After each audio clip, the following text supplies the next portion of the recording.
Hey, welcome back to another episode from Life for Living Well. My name is Richard. Before I dive into the topic that I have for us this week, I'd like to quickly say if you'd like to know about this amazing community, Life for Living Well group, you can check it out on our community website at www.lifeforlivingwell.com, and we share one thing in common is personal growth, and we imparting each other's by our stories, by our experience, by sharing through the article, sharing through the podcast, sharing through the video log, and this is how we grow as a community and become a brothers keepers. So let's dive into it without taking much of your time. The topic for this week is what I call benefit of a peaceful mind. Every one of us talk about it. We would like to experience peaceful mind. Sometimes we could express it briefly or some period of time before the storms or before sudden change comes and it throws us off balance. Sometimes we don't even remember what it means to have a peaceful mind. Having a peaceful mind is not means the absence of challenges. It's not means the absence of life itself, because life itself is demanding. Life itself is painful. But how do you maintain a peaceful mind in the mix of all these things? So I hope by the time I get to the end of this podcast, you'll be able to find one or two things that are relevant to you. So let's dive into it. As we normally start the podcast, we use individual inspiration to build the message around it. So today I'm taking from Saint Francis de Sales. So what does it talk about having a peaceful mind? So he put it this way, quote, "Never be in a hurry. Do everything quietly, in a calm spirit. Do not lose your inner peace for anything whatsoever, even if your whole world seems upset." It's a powerful word, but this thing, it takes individuals that have worked on themselves to be in this state St. Francis is alluded to. And what it feels like that despite the storm, despite the challenges, you can still maintain your inner peace. And to get to this stage, you also require some level of process for you to take. So, in my own view, a peaceful mind is a mind that is ready to serve you for all purposes. Whether what is outside of you is chaos, you can still maintain your equilibrium of inner peace. And we live in a world that is driven by results or productivity. And that's why that sometimes there's always a temptation to involve in many things at the same time. You see someone go to dancing, but their mind is already on what they're going to eat when they get home, or how they're going to pay the bill that they have coming. So meaning that physically they are in a place that they don't seem to really embrace, enjoy, and also feel the experience, because their mind is so troubled about the things that they are aware that is coming in the future, which could be tomorrow and hour's time. But the purpose of this podcast is to say, how do we develop a peaceful mind without attaching to the outcome of a particular event?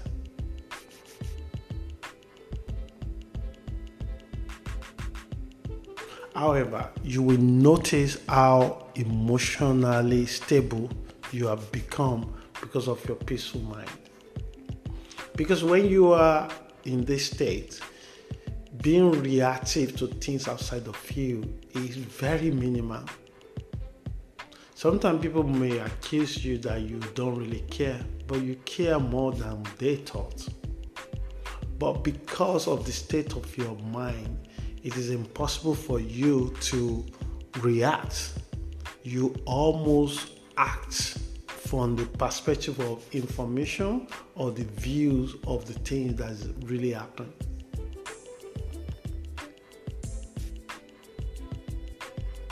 You'll be surprised how people easily blown up a small event, they make a mountain out of it. It's because in their mind, there's so many stock of stuff already built up there. And the moment they see a flashing light, they are not going to wait whether it's going to be green, amber, or red. If it is a red that's full of their mind, from their experience in the past, they started screaming red, red, red, red. And suddenly the traffic light turned green and then they come down again. So if you are also in the same state like them, you begin to experience a lot of stress in your body and anxiety. They will be easily to trigger your anxiety easily because you are in the same state, but it just means that they are already in tune to what is going on. That is why many people put themselves in a particular event and they're smiling, but their mind is thousands far away from that event. So at that moment, they miss the opportunity to be in the moment. We all been there in that situation many times because we live in the world that we connected all the times. And our worries, our bills, our responsibility was so massive sometimes that is overwhelming on our mind. Because the people that we mingle with, they cannot read our mind. Sometimes we might have a gentle, calm appearance that the people just feel that we connected to them. But we are not. We'll be talking to people or talking to someone, but we're already thinking the answer we want to give them. So we miss the opportunity to be actively, deeply listening. Most of us are guilty of this, and it's because our mind are not as peace as it's supposed to be. So we are not able to take back and give gift of listening to the others.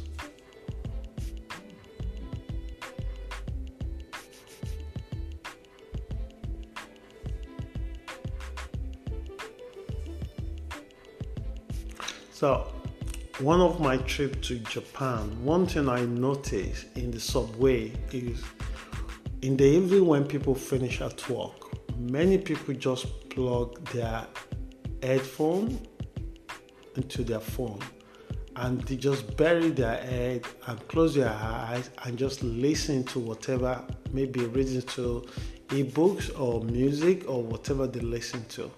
No one look into each other's eyes. Everybody just avoid the eyes contact, or most of the people in the coach that I was. And some people are just playing games on their phone with their headphones on. No one was able to disconnect. This is not just peculiar to Japan. This is just a reflection of our world today. You can easily see that in subway in London. You can see it in any public transport anywhere in the world. But it shows how much we are trying so much to disconnect it from within and connect it to the outside.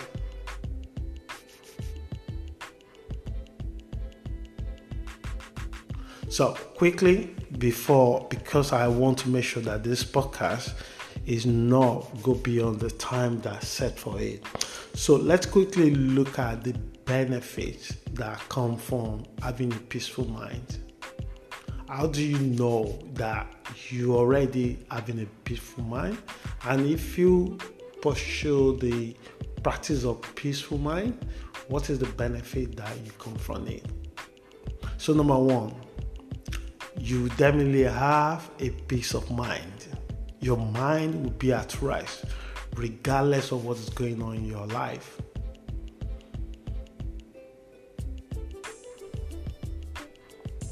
So the main irony of peace of mind is that it must come from within.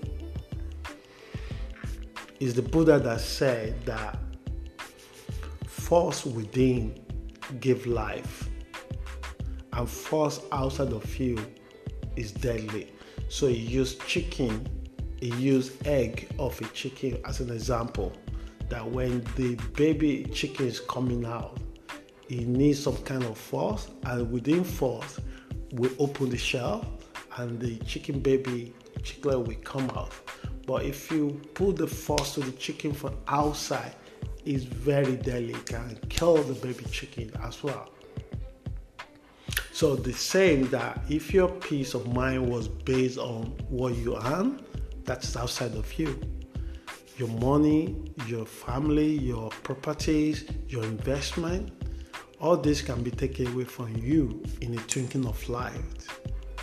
It could not be the fault of your own. It could be a great recession. It could be a government policy. It could be a scam or fraudsters. That will really destroy you. It can even be your career, your status in society.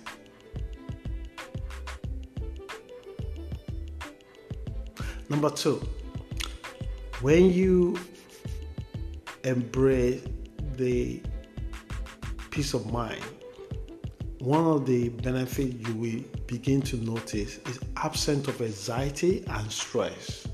What does that mean in practice? You will experience less of a lower emotions, because you will not be rigid in your approach to life. And the lower of these lower emotions, the fewer of these lower emotions you are, the better your health becomes. A good health is often said to be the greatest wealth, something many people don't realize until they lose it. Number three, when you are in the state of peace of mind, inner peace, you definitely will experience more focus and goal orientation, because your objective, your need is clear, and you are ready to set a path that you want to follow.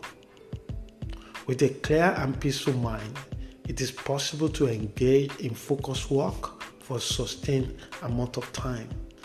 You think there is a wisdom or opportunity or breakthrough in doing multiple things at the same time. It's actually self-sabotaging and self-defeatist when you think about it, because you are not really absorbing one thing particularly well before you move to another thing. But if you pay attention really well, when you focus to do one thing at a particular time, maybe set a timer that says, I'm going to just write for an hour, but I'm not going to write and read at the same time.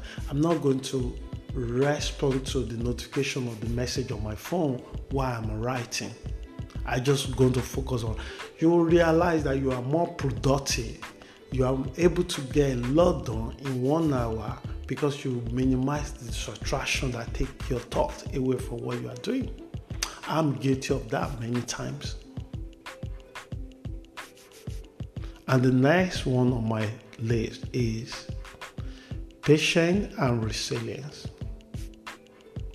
You are able to adapt and approach your actions pragmatically based on the environment you are in.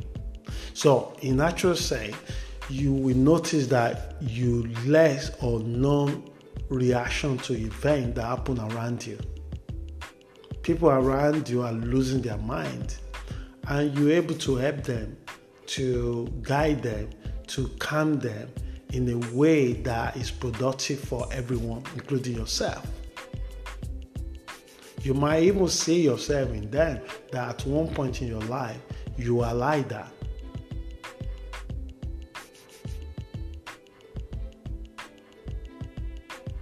And when you are in this state, you also have the opportunity to collaborate with others, not competing with them. Because by nature, women are competitors. Lastly, gratitude. And if you don't slow down, if you are not experiencing peace of mind, if your mind is always busy, worried, you will only pay too much, you will only just focus, obsess about your own, and you only see your problem and what is you are lacking. But it's only when you exercise and experience peace of mind, you realize how much you already have in your life.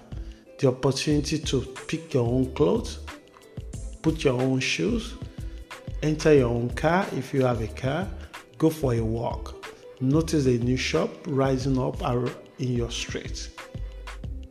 See a dog that shows his tail to you, happy to see you. Or having a day where you don't have a crisis with your siblings. So you notice things that many people miss, such as the sunrise, the moon in the sky, a toddler's smile, your last visit to the doctor, a peaceful home, a supportive partner, your possessions, friends, the individual personality of your siblings, life's ups and downs. You find yourself saying thank you often and appreciating the generosity of strangers, and the favor, blessing, and more will come. So these are the things I want you to think and try and listen to it again and say which of these things of this list that you can associate it with. If you have any other thing that I missed, please share it on our website. And like I said, it's a community where growth is the main reason why the community was set up. And it would be nice to hear your thoughts on this podcast. And lastly, it is important to consciously engage and encourage a peaceful mind as an everyday practice. Why? This not only helps us identify how and why we sabotage our progress and dreams due to habits, but also reveal our lack of desire and practical actions that are required for success. So I'm going to leave you with this line. There are a few tools available to practice inner peace, to keep your mind quiet, to experience peaceful through your mind. One of them is start with meditation or a few minutes of silence before you begin your day. Embrace a mind without a thought. If you don't really do this, you will not know how fast, how raising your mind build up a thought. How those thoughts become your feelings. It takes a lot of curiosity to just observe the kind of thought you experience in a particular time. If you intentionally pay attention to it without judging yourself for having that thought, show compassion to yourself. and know how to release that thought at the same time. So I hope this message helps someone. And until we meet again next week, please stay safe and have a wonderful week.